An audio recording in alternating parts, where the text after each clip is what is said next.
அனைவருக்கும் அடியேனின் பணிவான வணக்கங்கள். திரு விஸ்வநாதன் ஐயா அவர்கள் ஒரு கேள்வி கேட்டிருக்காரு. ஒரு ஜாதகத்தில் எந்தெந்த கிரகங்கள் தான் நின்ற நட்சத்திரம் உபநட்சத்திரம் மூலம் 4, 6, 8, 12ஆம் பாவ தொடர்பை பெறுகிறதோ அந்த கிரகங்கள் ஜாதகரின் வாழ்க்கை துணைக்கு லக்ன உபநட்சத்திரமாகவோ அல்லது திருமகாலத்தில் நடப்பு தசையாகவோ இருக்கக்கூடாது. மேற்கண்ட கிரகங்கள் ஜாதகரின் வாழ்க்கை துணைக்கு லக்ன பாவ உபநட்சத்திர மேற்கண்ட கிரகங்கள் வாழ்க்கை துணையின் லக்னபாவ உபநட்சத்திரமாகவோ அல்லது நடப்பு தசையாகவோ அமைந்து ஒற்றைப்படை பாவங்களை தொடர்பு கொண்டாலும் கூடவோ அல்லது ஜோடி சேர்க்கவோ கூடாது. தங்களின் விளக்கத்தை எதிர்பார்க்கிறேன் அப்படின்னு கேட்டிருக்கார். அதாவது ஒரு ஜாதகத்தில் ஏதாவது ஒரு கிரகம், இப்போ ராகுன்ற கிரகம் 6, 8, 12 தொடர்பு கொள்ளுதுன்னா ராகு தசை யாருக்கு வருதோ அவங்ககிட்ட நம்ம பழகணுமா, நமக்கு அவங்களுக்கு ஒத்து வராது அப்படின்ற மாதிரி எடுத்துக்கலாம். அந்த தசை முடிகிற வரைக்கும் யாருக்கு ராகு வந்து லக்ன உபநட்சத்திரமாகவோ இருக்கோ அவங்க நமக்கு வாழ்க்கை துணையாக வரும்போது, லக்ன உபநட்சத்திரங்கிறது ஒரு மனுஷனுடைய பொதுவான லைஃப் ஃபுல்லாக இருக்கக்கூடிய ஒரு அமைப்பு.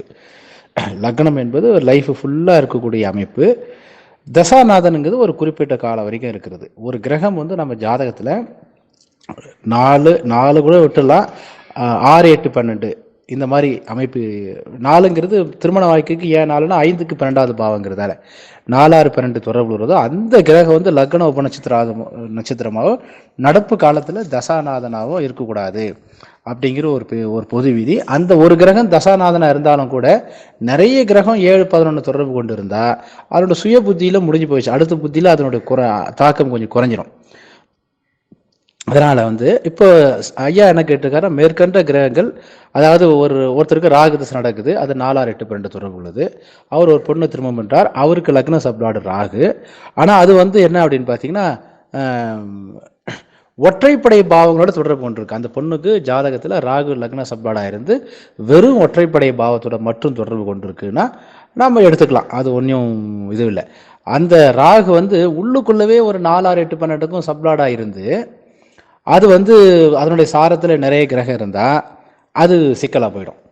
அதாவது ஒரு பிளானட் நமக்கு தீமையான பிளானட்னு தெரிஞ்சிட்ட பிறகு அதனுடைய தசை ஒருத்தருக்கு ஓடுது அப்படின்னா அந்த தசை வந்து அவருக்கு ஒற்றைப்படை பாவத்திலேயே நமக்கு எப்படி இருக்கோ அதுக்கு ஆப்போசிட்டாக இருக்குன்னு வச்சுங்களேன். ஒருத்தருக்கு ராகு தசை அது 6, 8, 12 தொடர்பு உள்ளது. இன்னொருத்தருக்கு ராகு வந்து லக்ன சப்ளாடாக இருக்குது, அது 5, 7, 11 தொடர்பு கொண்டு இருந்தால் இந்த பிரச்சனை இல்லை. ஏன்னா அந்த 6, 8, 12க்கு அப்படியே ஆப்போசிட்டாக வருது இல்லையா, அதை ஒன்றா எடுத்துக்கலாம் நம்ம. ஆனால் என்னன்னா இந்த ஜாதகத்தில் லக்ன சப்ளாடு 8க்கும் சப்ளாடாக வருதுன்னு வச்சுங்களேன். அப்போ என்ன ஆகுதுன்னா ராகு நல்லா இருந்தாலும் கூட ராகுவோட சாரத்தில் நிறைய கிரகம் அந்த ஜாதகத்தில் இருந்தால் அந்த 6, 8க்கு உண்டான அந்த அமைப்பு தான் அவருக்கு அதிகமாக இருக்கும். அதனால் இது ஒரு பொது விதியாக எடுத்து சூழ்நிலைக்கு தகுந்த மாதிரி நம்ம அதை எடுத்துக்கலாம் சார்.